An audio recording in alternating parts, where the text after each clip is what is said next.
Morning, good morning, good morning. Good morning. Your home for hip hop and R&B. We the best.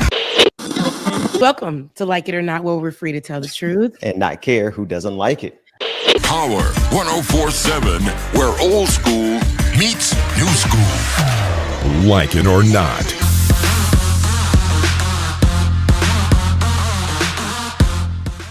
Okay. Bam, bam, bam, bam, bam. Power 107. Power 107. We will be on Power 107. Excuse me. 104.7. Yeah. See, that's sorry. See, I'm already. Power 104.7, you guys, Twin Cities. If you didn't know, that's in Minnesota. You already know what's up. You know who's connected to us and who's connected to Minnesota. That is none other than our Georgia Fort, who has acquired the radio station, and we will be streaming, I guess, on the radio station. We will be live on the radio station. Well, not live. At this recording, we'll be on the radio station. So when you are listening, it will be Saturday mornings. Excuse me, Saturday afternoon. It's the time delay. It's the time delay. Yeah, it's fresh information. You know, it's still a fetus right now. We growing. Saturday afternoon, like it or not, will be on Power 104.7. Okay, 2 p.m. Central Time on the radio. So, and which also means you can go to power1047.com and listen online as well too. Yeah. And shout out to Georgia Ford and the Center for Broadcast Journalism for making that channel happen in the first place. Big ups to them on acquiring the station and pushing it forward, and then for considering us. Yeah, for bringing us on. And you know, it's a family thing. I feel like once everybody that we've had on our platform, because we love their work, everybody has reached out back to, no, I can't say everybody, but some great people have reached back out to us and have done the I think that is what this platform is about, continuously helping people out and like being a community. If we all work together, good things happen. You know, when I win, you win, we all win. And that's just where we're at with it. And so she's doing great things, Georgia Fort, and it's great to just reconnect again and get to work alongside her on a platform that she owns, you know, for us, by us type of stuff. Like it or not, it's for us, by us, and her platform and what she's doing outside of the work that she does with what is it, on the road with Georgia Ford? I'm trying to get it right. The show that she has already, which is having season 2. She's doing season 2 of. And so make sure you guys check out her work. It is good. I love her interviews in the car. Yes. It is good. She has some good interviewees that she has. 6 Emmy nominations. 6 Emmy nominations. Which is great. Okay, we're talking, this is big stuff. So we are connected to some great people.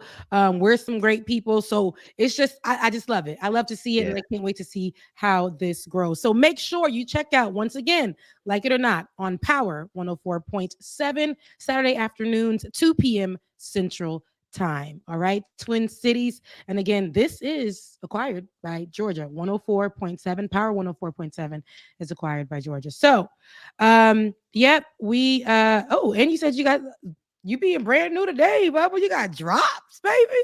You got drops. I can't wait to hear them. So we can play them in between. I forgot I was muted, child. We can play. But I got all kind of drops and music and everything. That's where the new music came from, by the way, as well too. So yes, you hear all that here, but you know, YouTube will probably I was listening to Beyonce. I was listening to Beyonce being streamed on my channel this morning, and I'm like, sweet baby Jesus, 8 pounds, 12 ounces. We got to figure that out, because I know on the radio we can play that, but on Ben's page, we don't want to get Ben's page shut down. Okay? You know, so the good thing is live, it's cool. So once you watch the replay, you won't hear any of that. David so said, all that to say, you want to catch the show live Saturday at 10 a.m. Eastern Standard Time. I know what these copyright devils do out here, y'all. David said, calm down, my brother. You need to breathe. So if David said breathe, okay? Now, let's get to some stories. David, you gonna pay my light bills? No. Go. Look, we can't see Ben, so I knew he was coming with something. That's why I try to hurry and go. But because we can't see Ben, I can't cue and see what he's doing right now. So that's why I try to hurry and go. Ben said, David. But listen, man. oh, I wanted to start off with this. Ben, last week we had a conversation that circled around some of the Black female rappers in the space of hip hop and how we feel like there is an over sexualization of them, where they don't have to limit themselves to just that. But somebody now, I still stand by what I said last week, 10 toes down. But somebody got us together, not me and you, but everybody who was around this conversation, because it seems like it isn't just us. And I wanted to read this. It's in the I put the message in the in our he doesn't have it. But can you send that over to David? I'm gonna read it in the meantime. Send this over to David. It's in our text messages. Now, this is in regards to our video on Sexy Red and on Soup, Sexy Red, and how we just felt like maybe like a little bit of there is like a game plan how the industry wants to keep our Black women just in that just envision them in that way over sexualized. But I'm going to read this to you, and again, I stand by what I said last week. However, this is hilarious, and I feel like it's still all true. But two things can be true, right? Michael Jones, who seems like he's a Generation Zer, he says, and mind you, I'm not even 35 plus, but says, y'all don't like, I'm 33. He says, y'all don't like Sexy Red because y'all 35 plus. That's it. That's the start and the end of it. The sooner you can accept that, you're aging, the sooner you can stop writing think pieces about the societal condition of Black America, a condition that has been unchanging for centuries, by the way. You're not hip. You're not cool. You're paying $30 to see Bobby Brown dance at 265 pounds because of nostalgia. Y'all send me links about cruises. Y'all complain about the weather and customer service in stores. Y'all, I love a good brunch. I love a good day party on here every weekend because you can't fathom starting your night at 11 p.m. anymore. Y'all buy accessories for grills, like the grill outside, and lift weights to prevent injuries now. You do edibles because you can't handle the hangovers. You also can't be... Girl! This person obviously doesn't know what an edible is. Right. Go ahead. You also can't be single to save your life. So again, y'all are aging. That's the issue. I'm tired of y'all talking about a little girl who ain't talking about y'all. Play Nan and listen to the words. MC Luscious, you want to go back to blues? If I yelled out slob on my knob at a party, y'all would know the response. So again, it's not worse. You're just becoming more conservative. What do you think about that? No, I think he's wrong. Yeah, most definitely. This is definitely one of them Gen Zers who gonna get old and realize, player, you're gonna be in the same boat. But honestly, you talking about all this stuff, y'all still, you go to the club and y'all just stand there and don't do nothing. At least when we went to the club, at least we dance. Y'all just stand there looking at this. What you gonna do to Sexy Red?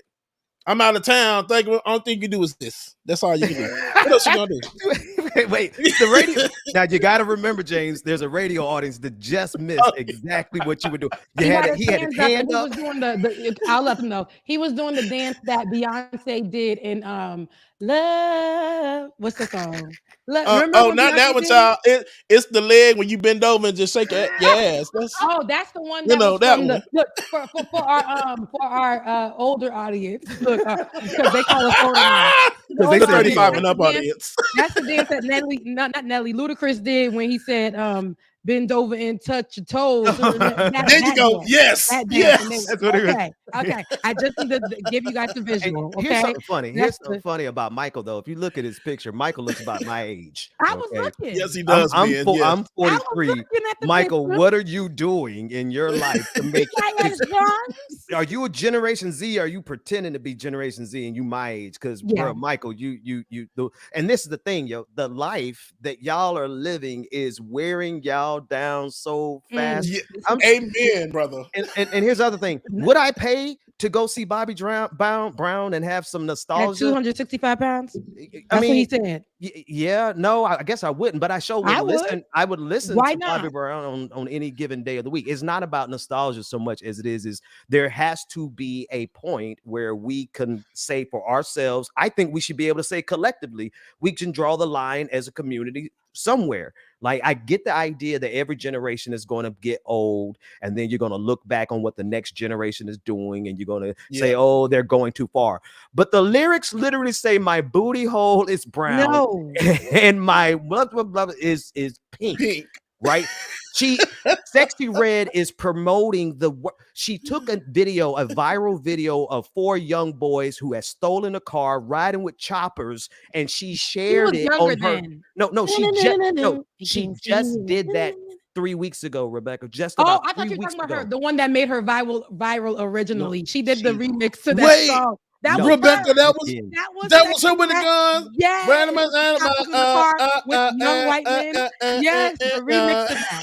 That was her. I thought that's what you were talking about. I apologize, Ben. No, but still, the same principle goes, right? So we are in a war right now where white supremacy wants to define blackness and black culture as something that is degenerative, that is like my words aren't coming to me as they used to because I'm fighting COVID, but they are really trying to make us look as though everything about blackness is something that has to be corrected, but what's hurting us even more is that we have record companies that literally invest big bucks in spreading that exact ideology, that exact look. So it's not Sexy Red. I'm sure she's a decent, good person and all those kind of things. I don't care if she is or isn't, but what is being promoted from her account, it doesn't matter if I'm 50 or 15. It's destroying y'all. Look at your picture, Michael Jones. Look at what you're going through, bro. Y'all are doing scissor. What is it? Yeah, what is everything? No, but they're not doing scissor no more. They doing lean. They lacing everything with fentanyl. I mean, y'all are dropping dead out here. Yeah. Go ahead. Listen, honestly speaking, I thought that was I thought the post was hilarious because I felt like not him reading me, because I be at the Kim concerts, Let Us See concerts. That's where I'm at these days. I'm over there. When Mableton be having the Black series every summer, I am still stepping like I am over there at FAMU on the Hill doing I am listening to Frankie Beverly and Nate, okay? And we are listening to every after the party. Okay, that's what we doing, and I'm okay with it. And I'm also simultaneously listening to Future, because that's where I am as well. I'm doing that as well. Some OG Future, Purple Sprite. That's where I am. I'm there, and I'm okay with that. However, I'm not going to be Tyler. We're not going to be too much on Generation Z. I'm not trying to knock them, because I do understand. Love them, mean it, and I do understand. There are a lot. All of our generations have grievances with the next one, with the one before, so the next one. That's just how it is. However, I will agree. I love seeing women be confident in their sexuality, and but I don't like seeing only Black women in hip hop, where the ones that are just being promoted and pushed are the ones that we are seeing right now. It's just over.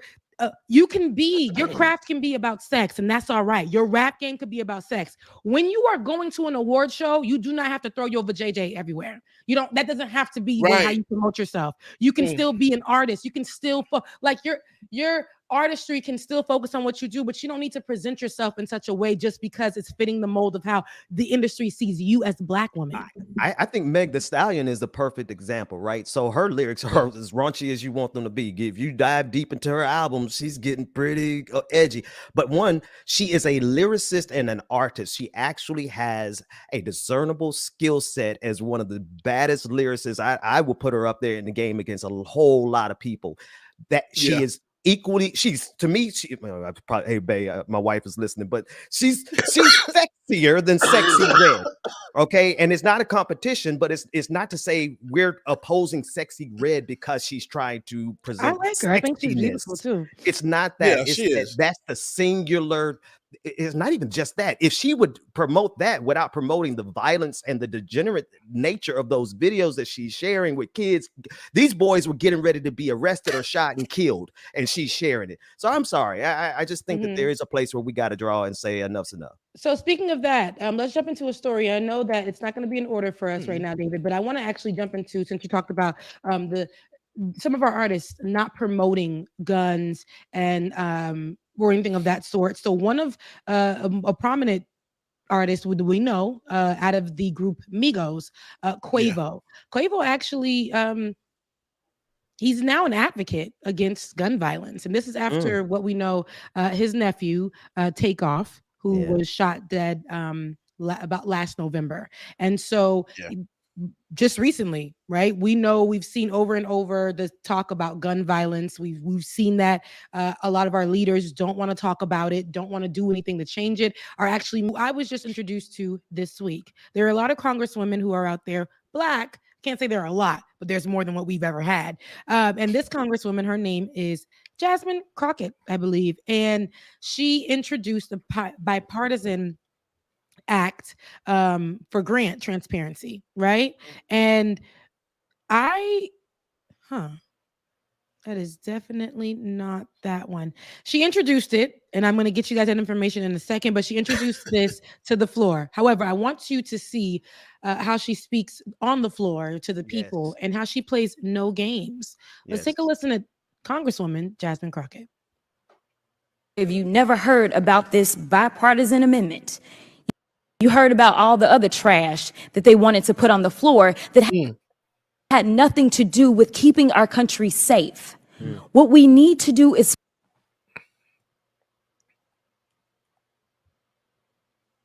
and the priorities aren't culture wars. That's not the priorities. The priorities are making sure that people are working and people are safe. And regardless of what the president said, and I love the president, I support him. Let me say that right now. COVID is still around. We have members that are out right now because they are sick with COVID.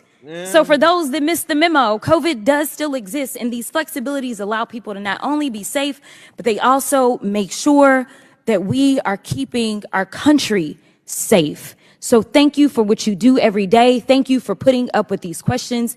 Thank you for fighting for a country that somehow doesn't seem like it's fighting half as hard for you and your employees. And with that, I would just ask for unanimous consent to enter into the record a statement from the Parallel Professionals, EFM, MOH, and the U.S. Department of State employee organizations for the spouses, partners of foreign service professionals who are civil servants, government contractors, and who work at U.S. missions abroad. Mr. Chairman. That'll be under the record. Thank you very much. So again, that's Jasmine Crockett, and she represents Texas's 30th district. Okay, and that was on September 19th. Congresswoman Jasmine Crockett and Congressman Russell Fry introduced, and mind you, this is a bipartisan, so she's a Democrat and Russell Fry is a Republican out of South Carolina. And so they introduced the Grant Transparency Act of 2023. The legislation requires government agencies to provide competitive grant applicants with more information about their selection criteria and evaluation process.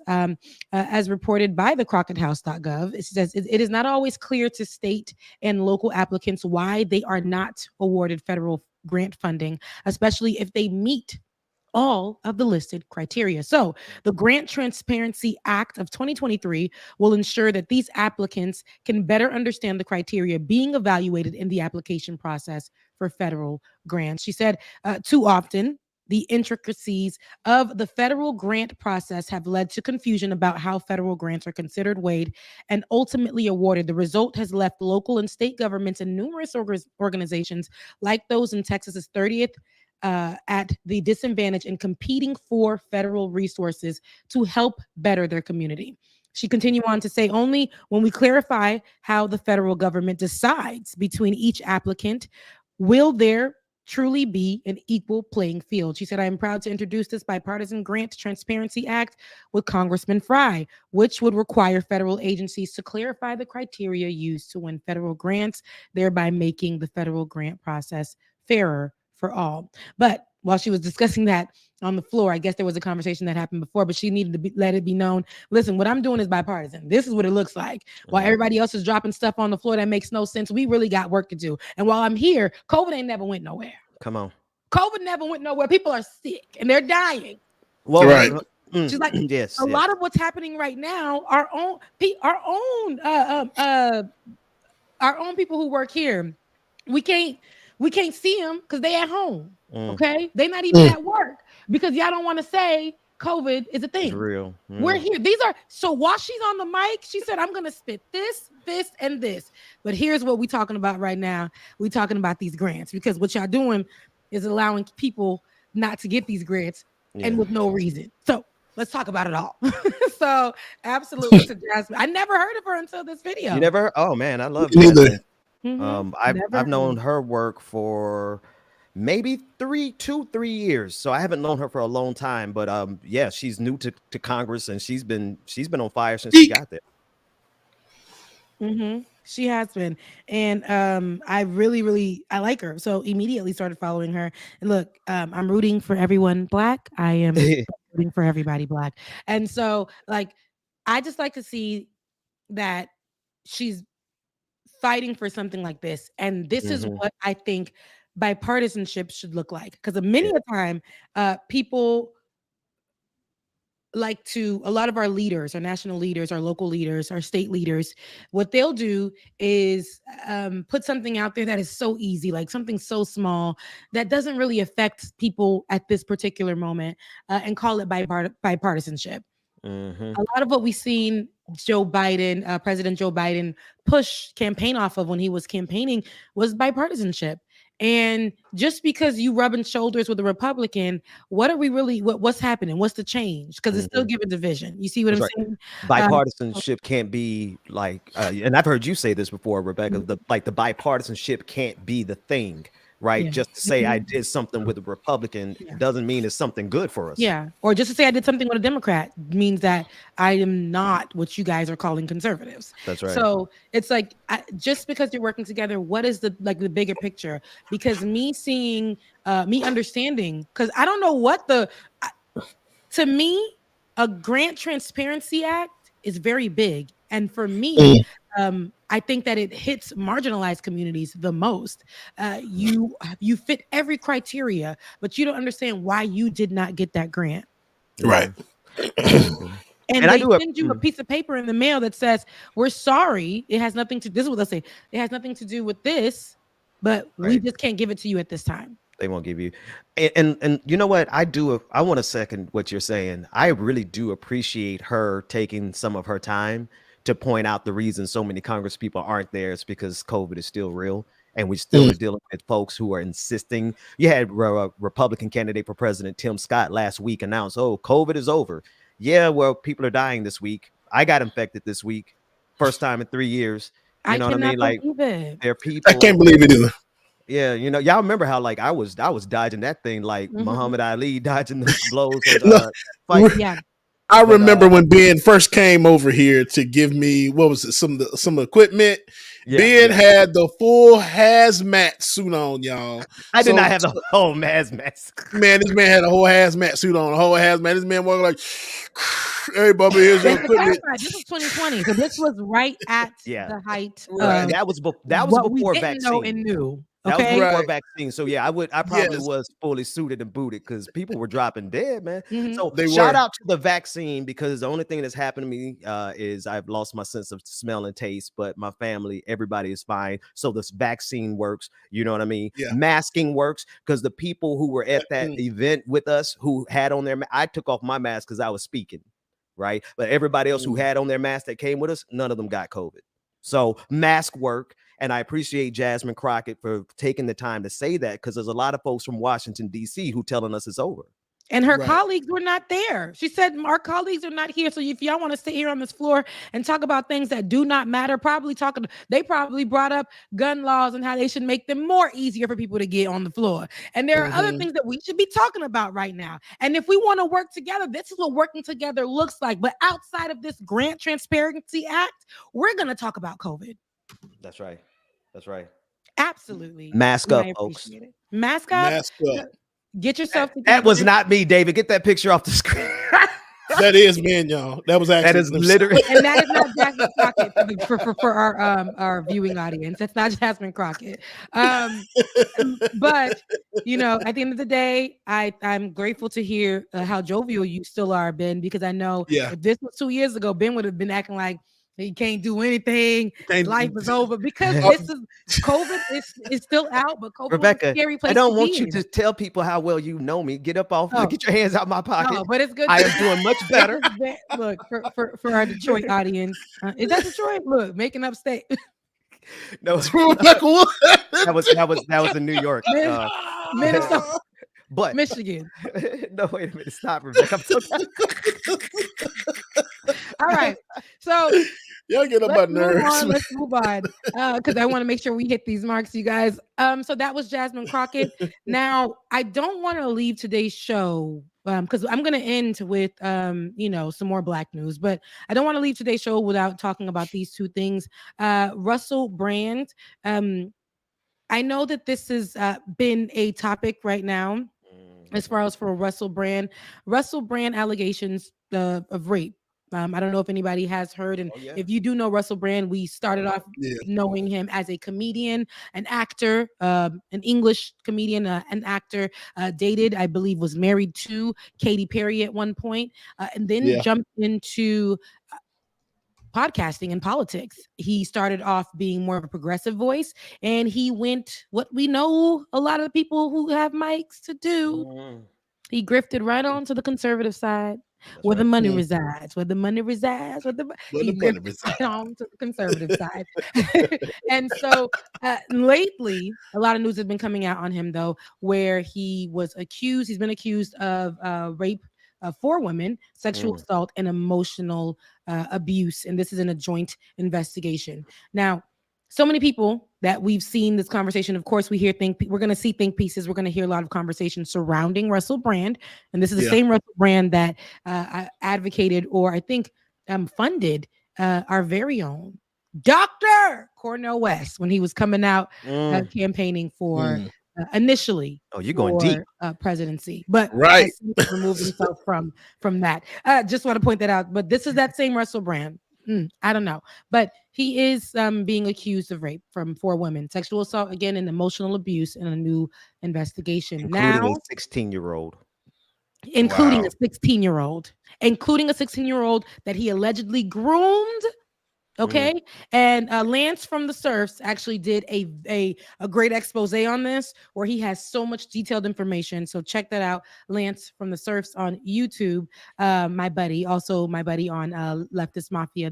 He did a great expose, and he broke a lot down for me. Like Rebecca having white friends that she can shout out on the show. on my good old Black show. And when I'm on that, I'm like, Rebecca. Like it or not. So Rebecca, so that means Rebecca can say, like, I have white friends. I'm not racist. I have white friends. Say that. I have white friends. But at the end of the day, we're back to Russell Brand, and he is not my white friend. Now, let's take a look at Russell Brand's white friends advocating for him in the UK on the news. On the news. Let's take a listen. My God.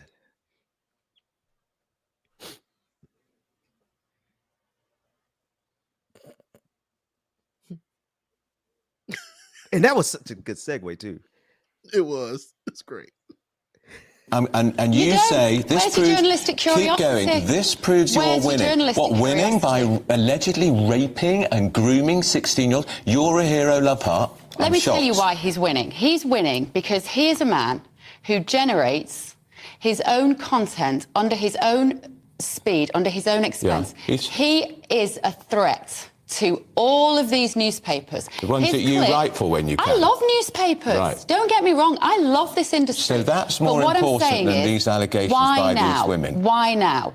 No, why now? It's taken 4 years. It's taken 4 years for this. And that's all they've got. Why didn't those women go to the police? Why haven't they gone to the police now? The allegations, they're increasing in their number, and I guarantee to you this is going to be a huge investigation, a huge story, and I'm astonished that you leapt to his defence before you can have any read of his content in the last 3 years. You have no idea who he is now. You have no idea what he represents. Had you watched the Dispatches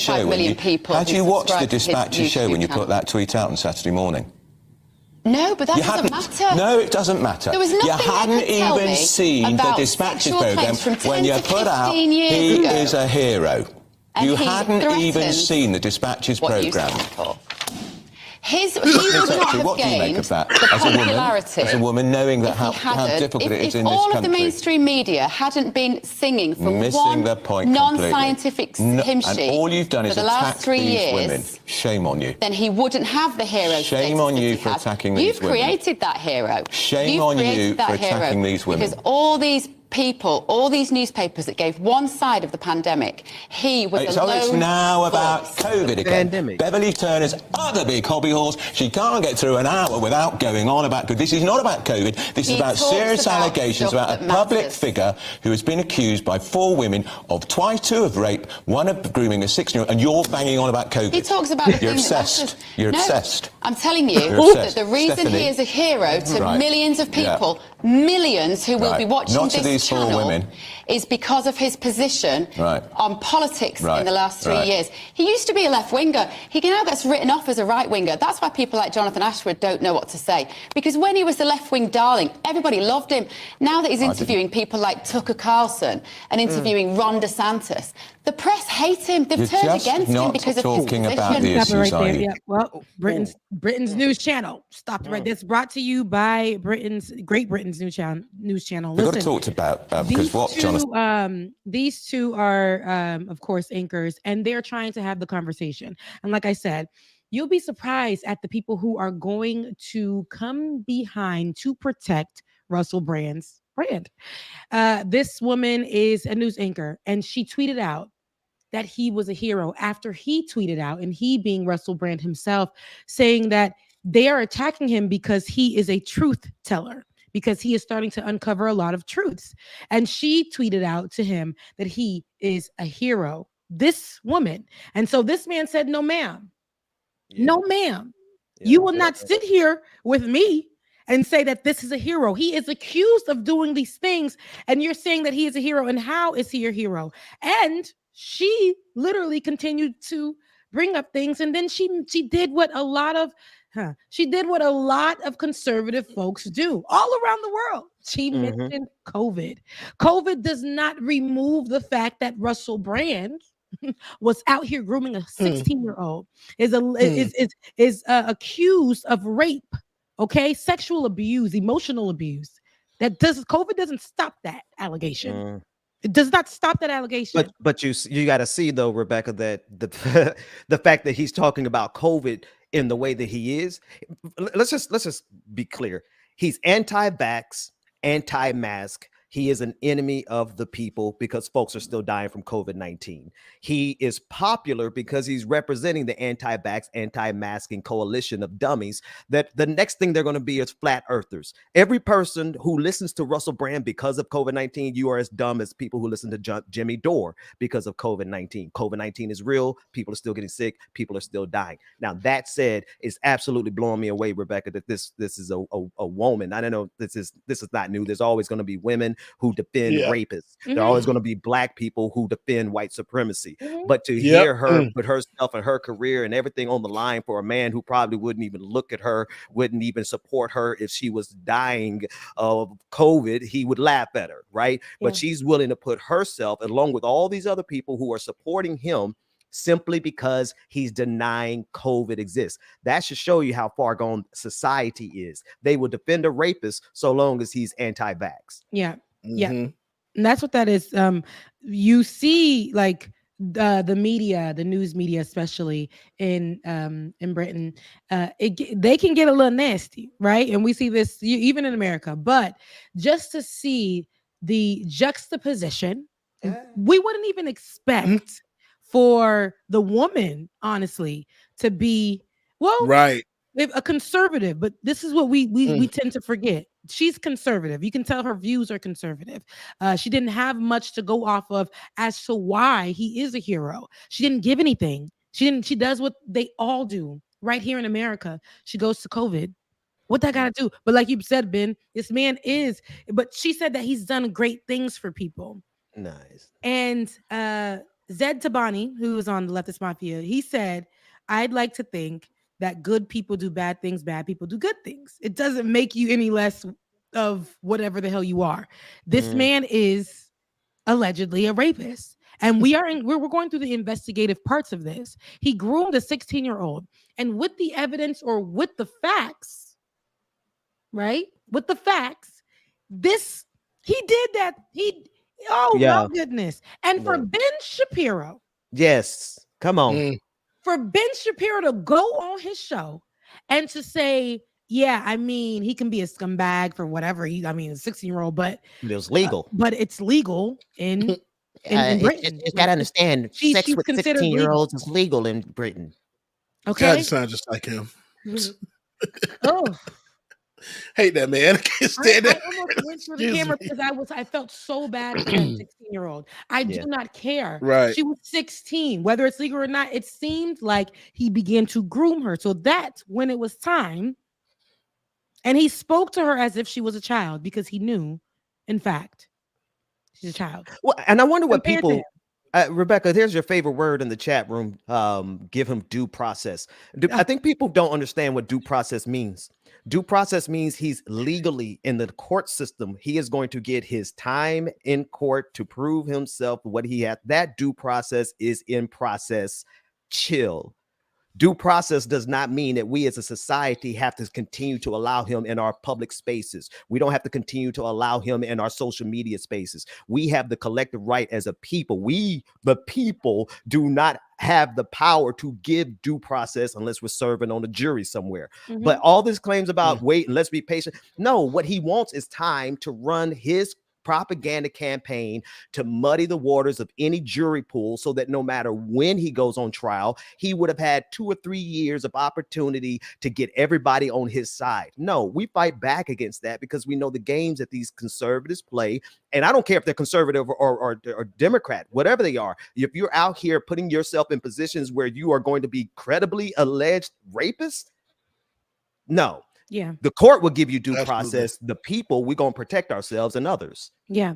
And this, you're right, Ben. That is my my little phrase, the due process, because what happens is due process when it comes to people who don't look like Russell Brand. Exactly. But all of a sudden, when the due process, they confuse about due process when it comes to people that look like Russell Brand, when it comes to conservatives, when it comes to the people that went over to the Capitol on January 6th, they confuse what due process is. They are very confused, unless it's that man who was with them on January 6th. The black one, due process is clear. Now, but listen, I want to see how this goes. I believe that Russell Brand, if this is the allegations are true, definitely should be canceled, definitely should be shut down. But with today's America, we have people like Donald Trump who have allegations that are similar to what we're hearing today about Russell Brand, and he became the United States of America president. All right. So we don't know what's going to happen, but we're going to take a look and see what the investigation leads to. We are at the end of time for the radio show, but we still got a little bit more time. One more stories for you guys before we get out of here. But shouts out to our listening audience. We are so glad to the premiere episode with you all. This is Rebecca, Bubba, and Ben. All right, on Power 104.7. We're so happy to be here, and trust me, you're not getting rid of us anytime soon. Every Saturday, 2 p.m. Central, we'll be right here on the radio. Bubba, give the people something to listen to.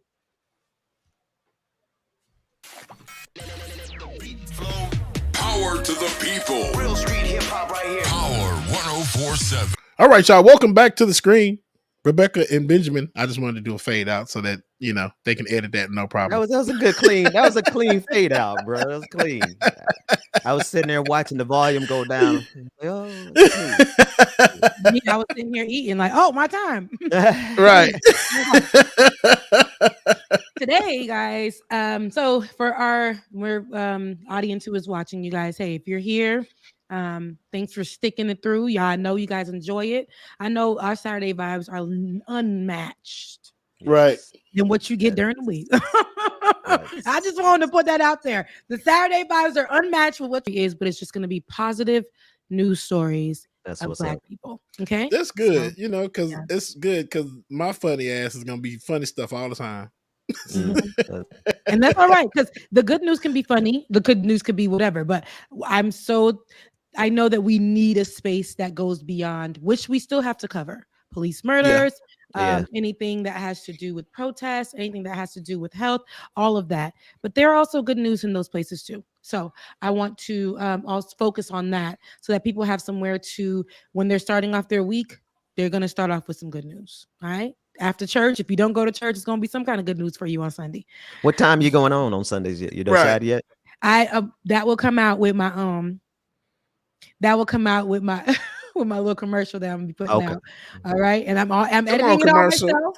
I'm doing it myself. All of these are old videos right here, but I kept them up because those are the lives that I do from Love is Mafia. But the videos on there right now, you guys, I would love for you guys to watch them to see where I came from, and you'll see little Becca on some of like my FAMU homecoming from 2011. You guys, that's when I was walking the hills in Tallahassee, getting my first degree in journalism, and you'll see baby Becca out there on them streets.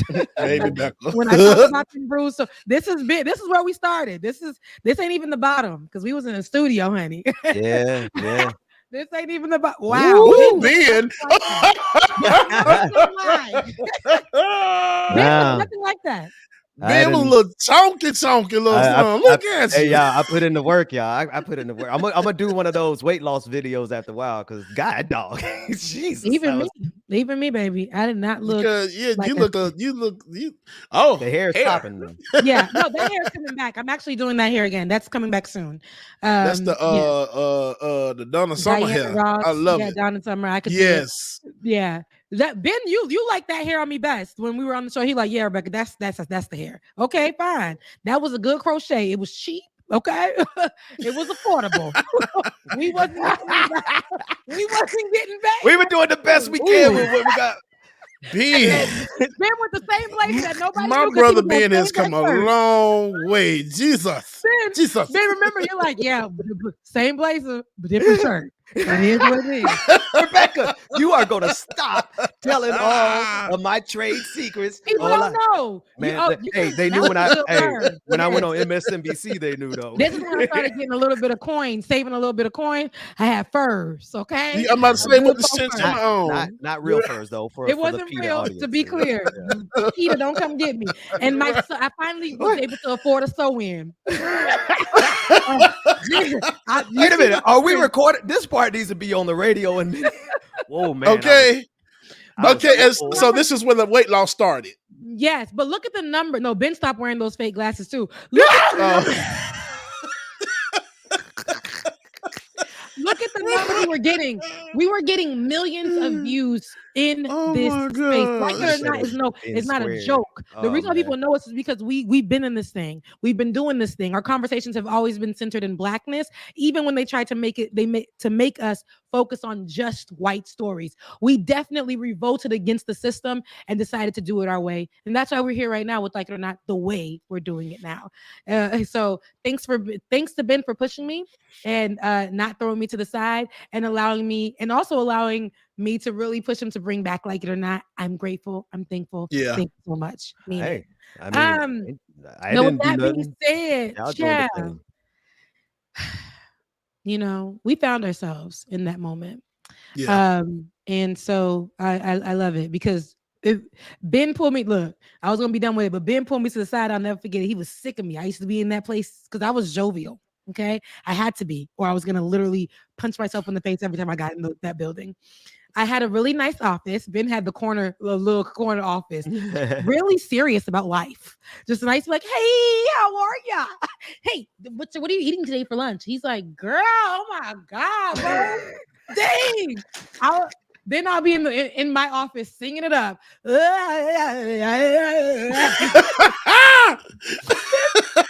would be like closing. Look, Ben and the producer would be closing doors like Jesus. And I was like,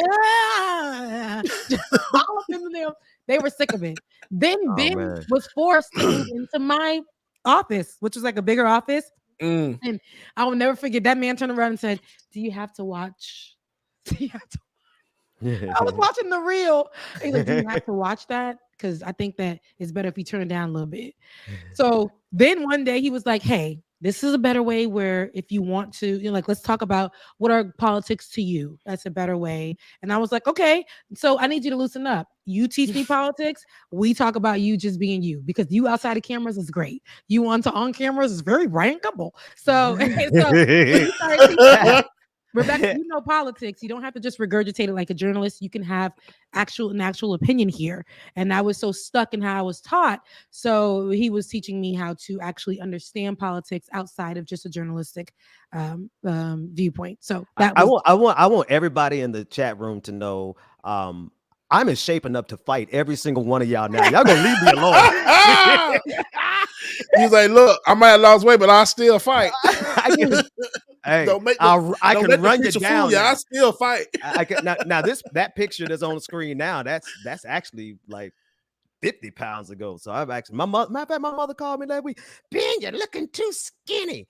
I'm like, I'm just getting started, mama. So anyway, Ben's getting healthy, and whether or not Ben was thick Ben, smaller Ben, I don't know if I like thick Ben. Big Luther, little Luther. But that was OG Ben. To me, that was original. No, Ben. I mean the phrase thick Ben. It's just it's just not exactly my cup of tea. But I appreciate the love though. It doesn't matter. Because it sounds like it's spelled with 2 C's at the end instead of like a BBL. Like a BBL. It's giving BBL. BBL. Okay. Because truly though, it's like I don't like that for being either like thick men. I'm like, it don't go well. No, but Ben. I Don't call was Ben back at some of the videos, and I tried it with some of the looks. I said, now why would I wear that to people's? You did. Now why would I wear that? You did. One time I came, I did not even care. One day, Ben had to text me, "You all right? You stayed home that day." I did not care. I came with my natural hair. Not done. I was like, the bun was like tilted to the side. The stories I was given it was a day. That was a hard road. That was not a fun. We had to produce our own. When I say produce, like it's easier to do it this way, but then you had to search the stories, write, which is what I'm used to, structure the stories, put them in A block, B block, C block, make sure we hit each time correctly, knew what the packages would be, the 1 minute 30. We had our producer on the side and we would give him our videos. He would cut them and make sure they played correctly. We had our intern who would F up everything for us. Oh my God. Oh my God. Really? And he would mess it up live. Look, Ben, we would play. We would have I don't know what 2,500 people watching live. Now this was back, mind you, this was early on. This is before anybody else was really streaming in this space. So we had like 2,500 people watching live, and it's great. And then all of a sudden you hear Rebecca do an outtake like F, God, F it, and it's because the intern forgot to go in there and edit out. It would be on the packages, not on our lives, on the packages. He would edit. He wouldn't. The man would literally be smoking the playback. Yeah. Oh my God, the vapes. And then next thing you know, I'm watching this when it airs because they schedule it to play. I'm at home now. Mm-hmm. It's playing, and I hear the producer come in from the studio. Let's do take 2. I'm like, just saying the curse words because I'm mad I didn't do the take right, and I'm cursing, and that is within. And that's what's being broadcast to the whole That audience, is being broadcasted to the whole world. Now, what the hell? And we had a huge audience. Yes. A gigantic audience. But they like, oh, go Rebecca. Go. It's all right, Rebecca. And I am a professional at my craft. Y'all got me with outtakes with these. Do not take it off. Now. Take it off right now. And they were like, chill, Rebecca. It's not that serious. Oh my God. This is my brand. Wait, Becca, how long ago was that? What year was that we were doing 2017. That? My God. Mm-hmm. Wow. Yes, indeed. We've been doing this David for a minute. Is so white. Yes. Oh Lord, what did David do? He's just white. He got a time frame about the dog. That motherfucker gonna go up. Man, if you don't put that dog in the backyard and let it spin for us. No, I'm joking. Right. No. I'm joking. I am so joking, audience, please. Sounds about what? I'm just kidding. I knew you were gonna say that. David lives in New York. He doesn't have a backyard. But we got to make sure we get. So I'll go ahead and end it with this story. I just wanted to do an update. So I'll update with this one, and then we'll get to the last story, and we'll be done with it. To make sure that you head out to walk your dog, David. To walk your dog. Yeah, I know they say. Georgia, I'm not gonna do it. No, you say. Did you know they say white folks love their dogs more than they love black people? Go ahead. It's his mom's dog. Oh, we love her. We love that dog then. Oh, yeah, you love the dog. You never talked about your mom before. I would love to talk to Mama Grossman. Right. Yeah. I would love to talk to Mama Grossman one day. Because we talked to Mama Gwen And we, okay, we know about Ben's background, and y'all hear me talk about my mama all the time, but we never talked about Grossman. So would love to see. She Shout out to sounds all like the mamas. yeah. Shout out to all the mamas, mamas. Y'all be all over Facebook. That was real black of us. That was real Yeah, black. real Of us. black. That was really black. Now, in Atlanta, you know, there's always news happening and surrounding locally. So locally is for us, we'll call the home state of the show, even though all of us are pretty much from like other places. But we'll call the home Right. state of the show Georgia. And in Atlanta, there's a lot of things that happen. Just a few years ago, 2013, there was the murder of Kendrick Johnson, right? He was a 17-year-old high school student who was found rolled up in a wrestling mat at his high school. And so Tuesday, the family was talking about taking legal recourse against the GBI, the Georgia Bureau of Investigations, after a second local investigation into the death of Kendrick Johnson was officially closed with no charges or arrest nearly 10 years after his body was discovered rolled up inside of that gym mat. And they concluded that his death was a freak accident. Johnson's family continues to disagree and maintains that the high school basketball player was murdered. As previously reported, Johnson's body was found on January 11th in South Georgia. Investigators from Lowndes County Sheriff's Office said he died in an accident, saying that he fell headfirst into an upright mat and then was trapped. His body was found by school officials. And at that time, the GBI chief medical examiner said that the death was an accident. Yet, intervening, Johnson's family has maintained that he was killed, of course. And the examiner, a medical examiner, said that he was suffocated. Okay. And a second autopsy ordered by the family found that the teen had a blow to the neck. Yeah. Okay. So now they're going ahead and taking it into their own hands. The DOJ had eventually closed its investigation into Johnson's death. And in 2020, Polk, who was not a part of the initial local investigation, requested the federal investigators' paperwork to launch his own investigation. And he is a new investigator who's working with the family. He says that we have not had faith in Lowndes County. That was what Kendrick's father said, and said that we know what the outcome would be we knew what the outcome would be from the very beginning. So to me, the reason why I wanted to cover this story is because being rolled up in the mat cannot be by accident. Right. And the family has been saying this for a while, but it's so easy and something fishy is here. But because it's in a small county and because there could be relationships between whoever they know did this and police officers and medical examiners and things like that, Black people don't have an upper hand in getting justice for their child if something like this were to happen. The evidence at hand, the investigation, there are two different things being said. They keep trying to close out the case and say that nothing has happened, but this family will not rest until some justice is brought up. They had cameras in that school, but all of a sudden they don't have any information on what's going on or how this happened or how he became rolled up into a mat. Somebody who was reaching for their shoe falls and then gets rolled up into a mat. So now let me say this, because I've DJ'd in a few gyms and I actually saw some of these mats rolled up. So I can see how you can fall in but let me tell you, this whole story, I don't think he was rolled up in there, but if you put the shoes, let's say the mat is up top and it's rolled up because they sit up sometimes. If you put your shoes in there, you can try to reach over head first to try to get down there. I can see you getting stuck.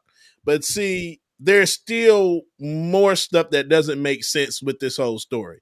There were people around. So if that did happen, if he did make a mistake and fall into this gym mat rolled up, then there were people around. Why didn't y'all help this man get out?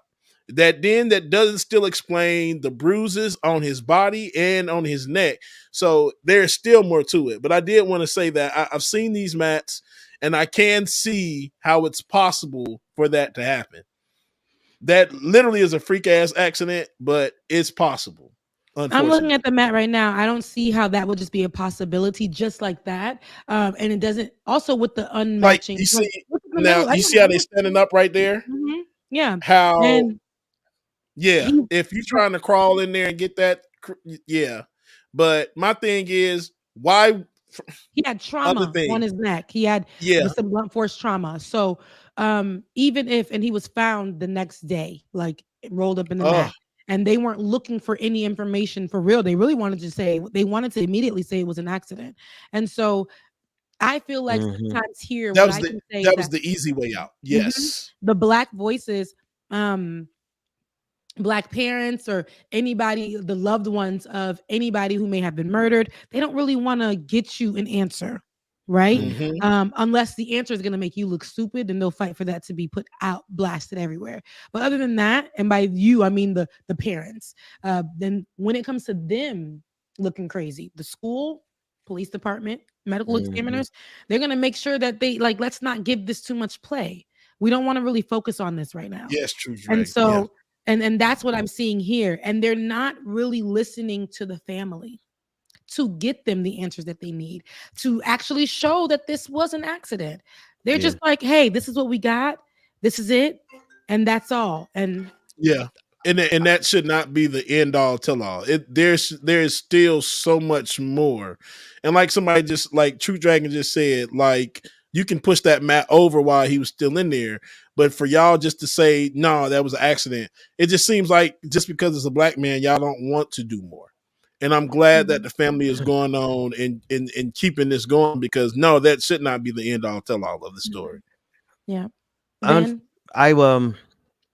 So when I look at all of the stories that I know about specifically out of Georgia of Black people, young Black men specifically being killed by white folks, and then having the Georgia Bureau of Investigation, along with locals, actively work to cover it up.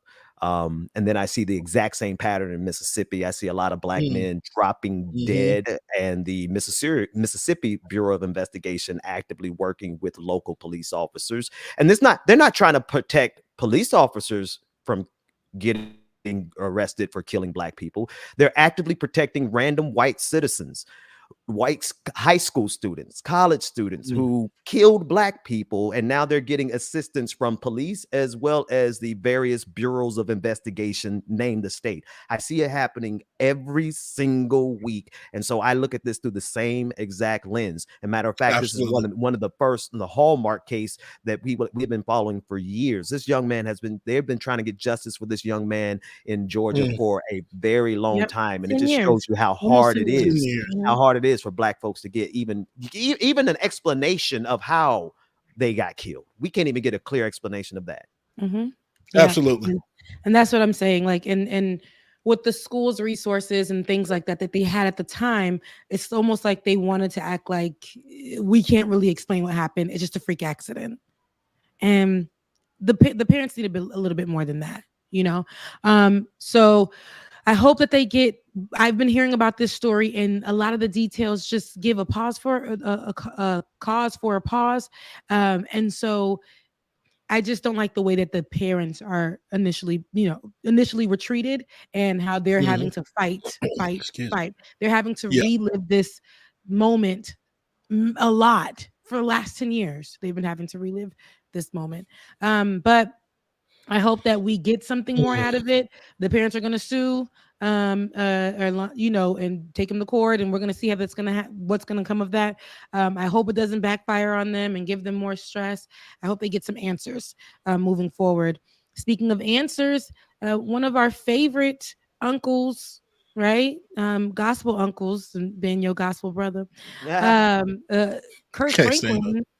He found answers. He actually found his father after 50 years in a recently released documentary. Kirk Franklin shared the story of how he found his father as he was working on his upcoming album, Father's Day. Now, in this documentary, which we seen a clip of a week ago, Father's Day by Kirk Franklin. It's a Kirk Franklin story. I believe it's on Netflix. I don't know where that documentary is. It's on YouTube. Okay, it's on YouTube, and it shows that the creative. So it showed the creative process that Kirk Franklin was going through to create the album. You know how artists do. But while he was creating the music, he discovered his daddy, and he discovered his dad was closer than he thought, right in the same area. Let's take a listen. Oh, wait, do we have a clip? Do we have a clip? There we go. Let's take a listen at Kirk Franklin detailing finding his father. That was a dramatic pause. It was dramatic as hell. It was a little too long. I apologize. I'm sorry. Is she okay? Did somebody need to change the battery? I was waiting for Dave. I'm like, damn, that pause was dramatic. That's a pregnancy pause right there. Baby, it was 9 months, honey. 9 months, honey. Well, while David is grabbing that footage for us to actually hear out of Kirk Franklin's mouth, a lot of people online were brought to tears and listening to the story because Kirk talks about how he was raised. He was raised by not even a true family member, but like a second, third, fourth down the line family member who decided to take him in. But he says that he had to raise himself. Yeah, he didn't have those moments where he had family dinners or friends or cousins or played outside, that he did it all alone. He says he recalls just being outside by himself, sometimes feeling abandoned because he had the woman that took him in was an older woman and somebody who couldn't really do much with him because she was older. But he said that pushed him to where he found Jesus. But also he said he never knew that the moment that he's at now would lead him to find his father. And again, you guys, how life works is so interesting because his daddy was just up the street from where he lived. Yeah. Now, let's take a listen in Kirk Franklin's own words. Hey, sir, how are you? I'm doing good. Okay, so let me give you these results and not beat around the bush. It says the results are probable paternity 99.99999%. Percent what? Yeah, he's your father.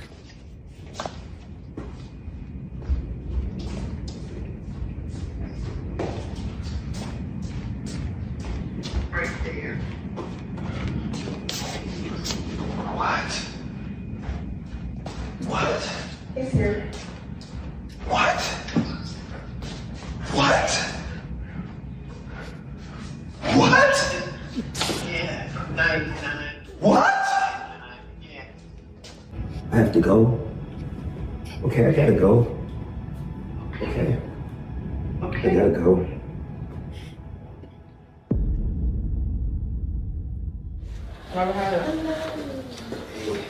What up? What up? Hey.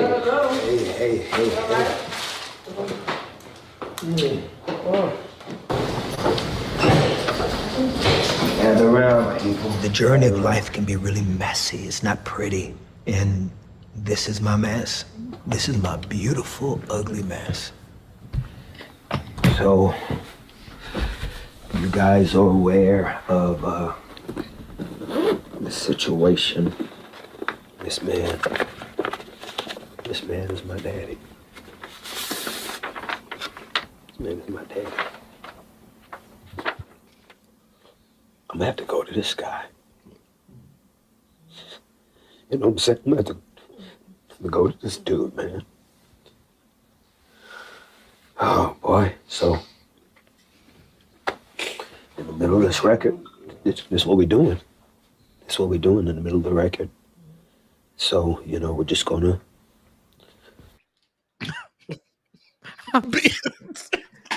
Why y'all laughing? I'm taller than Kirk. I love 99.99999. Hang on. Percent. Percent what? His daddy. Your daddy. Listen, and no, for real. all jokes aside, I love Kirk Franklin. I've been a fan of Kirk Franklin since I was like 14 or 12 or something. And I know Kirk Franklin so well. His adopted mama. I know his adopted mama's name, Gertrude. Gertrude Franklin is the one who raised him up, and he wrote songs about her most of his life. But now him doing she didn't take the news well. No, not his biological mother. No, his biological mother did not take the news well. Right. That's what I'm not. I'm talking. Gertrude Franklin is the woman who was like twice removed. That raised him. Okay. He wrote a lot of songs about her over the years. So I'm not. This is really I get it. I dig it. This is a huge moment for him. Very much so. Yeah. And you see what's funny, and it's not funny, but it sucks because his biological mother, couldn't be there for him, and his father, he didn't know his father. So, the fact that she didn't take the news well and almost took away from his moment where he finally was able to know who his father was. He had to cut her off. Yeah. He had to cut her off, and he's just getting into a relationship really with the both of them. And she doesn't believe that the news is true. And he did all of this work in finding who his father was with no help, honestly, with not of his mom's. So he had to do it on his own. And knowing that he was just around the corner from him, from where he was living, all of that, just knowing that they may have been running into each other every now and again, like, geez. But I think for him that, and so just knowing that his biological mother doesn't believe the news and, is accusing him of like it being a lie, he had to cut her off because this is honestly his moment. And to have the life that he had growing up and now coming into this, while very dramatic, YouTube moment, but it is his. And I couldn't imagine being in his place and finally figuring out or knowing and getting the opportunity, because some people never get that chance. They never get that chance. Yeah. So absolutely. Shouts out to Kirk. It's just really funny how the world works. Like, my daddy living around the corner the whole time, and I'm thinking about who my daddy is. Yeah. Not knowing. So yeah. And at least I'm glad that he did get a chance to meet him. Music has gone too far. I can't stand him, man. I'm glad he did get a chance to meet him.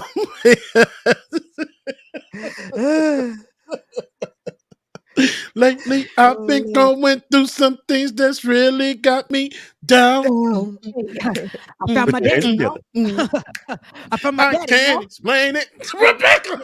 Hallelujah. Jesus, your love. It's so amazing. I've been looking for you. Stop it. Father. Why are we? Oh my God. Y'all, do you realize how traumatized the three of us are?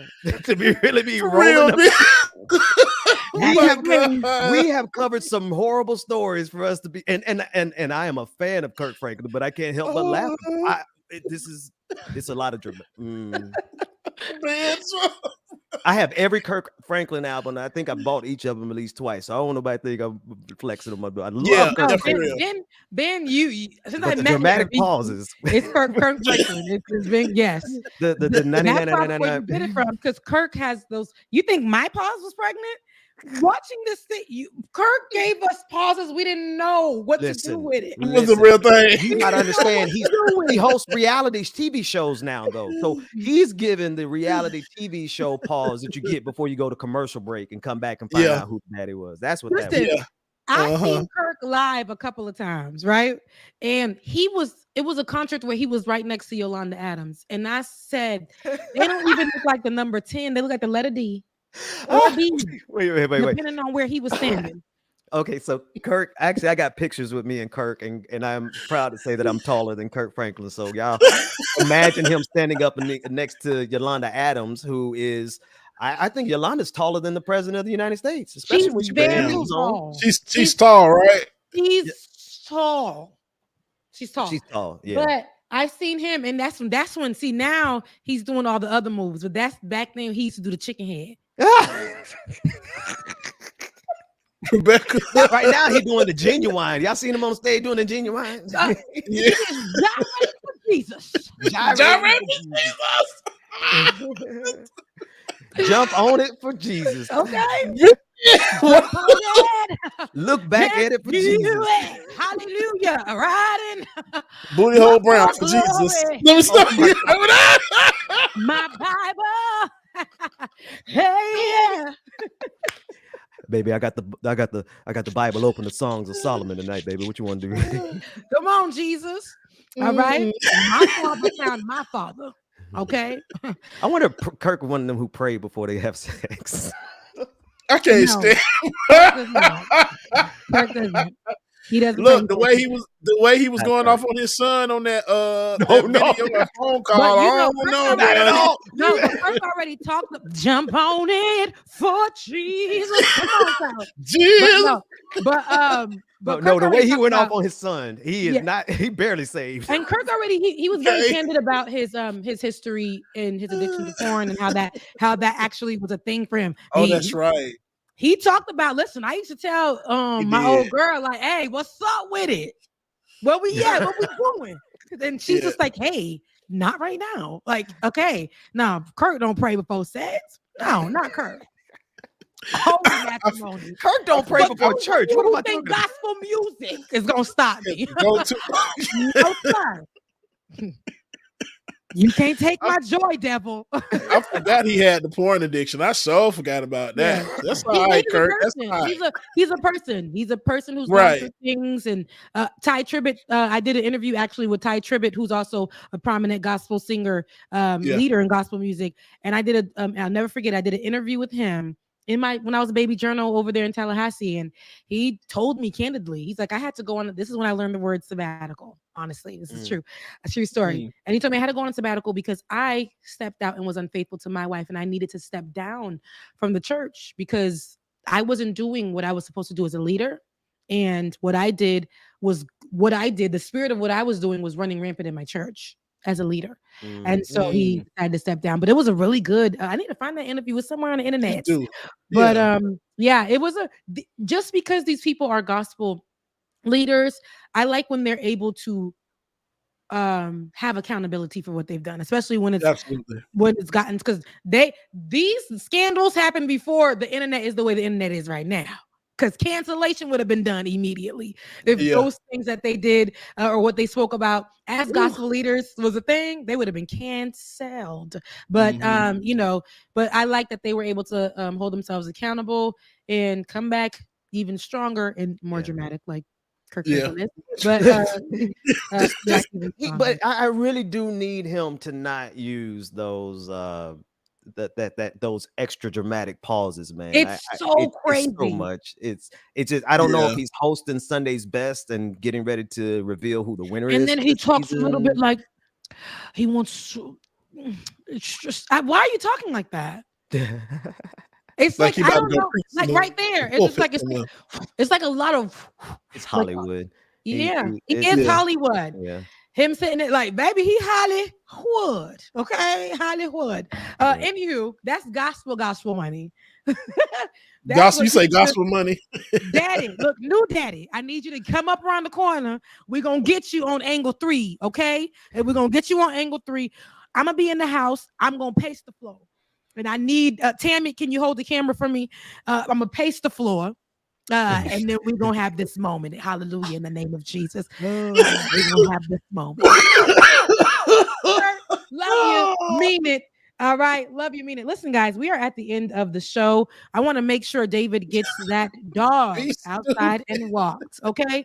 Now, if you enjoyed what you heard today, because Saturday morning is where it's at, right here on Lion, like it or not. You guys can definitely. Kirk's so fine, he gets his pauses pregnant. Oh wow! Kirk, he was. You think Kirk is fine? He got his little moments every now and again. He do. Because what? Kirk is swole. Kirk been hitting the bricks. It's gonna get fine though. It gives the blessed assurance. It don't get fine to you, Rebecca? You don't think so? I love a man in the church, but I mean, Kirk been hitting them bricks though. Kirk literally can't. He does. He looks like he's like he went and got like muscle BBL. Rebecca, you are horrible. He do. And then he stopped spraying the full Beijing, so he only do the hairline. Yeah, he do now. Yeah. At one point, he used to be the full paint up. This is like everything was painted. Like, girl, like if you hit Kirk on the top of the head, baby, it was your whole hand. It was cocoa bean.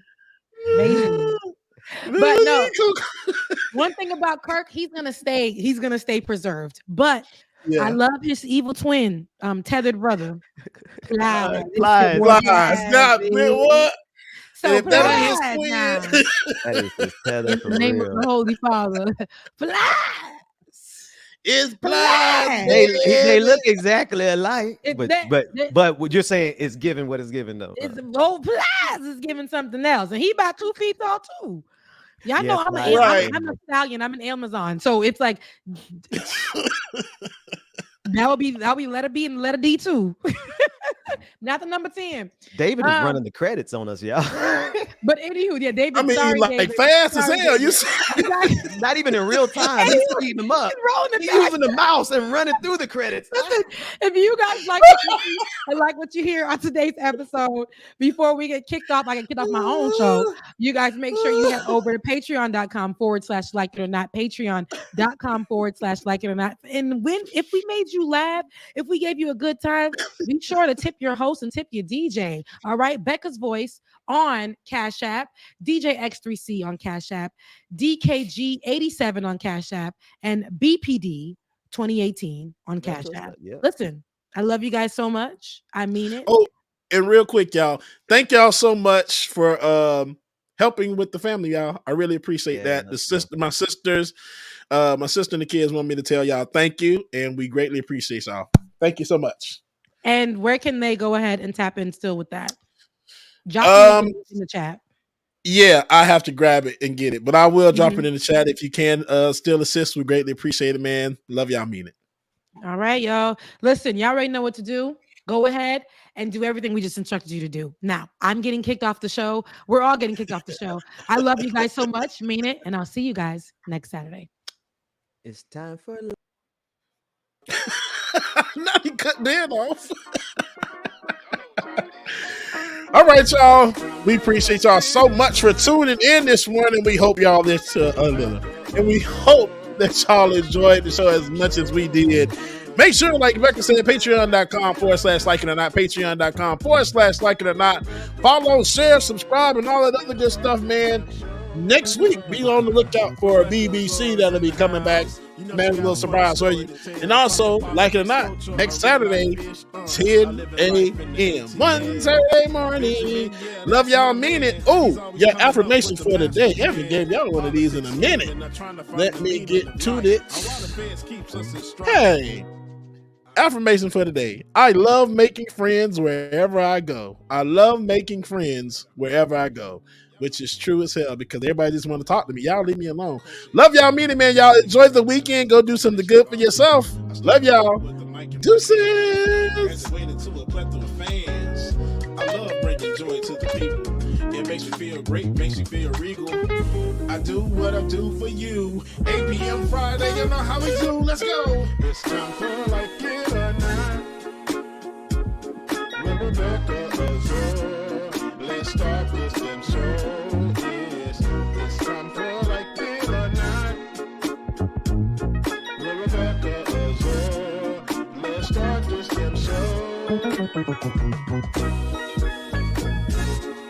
Like it or not, y'all. 2023. Let's start this damn show. Let's go.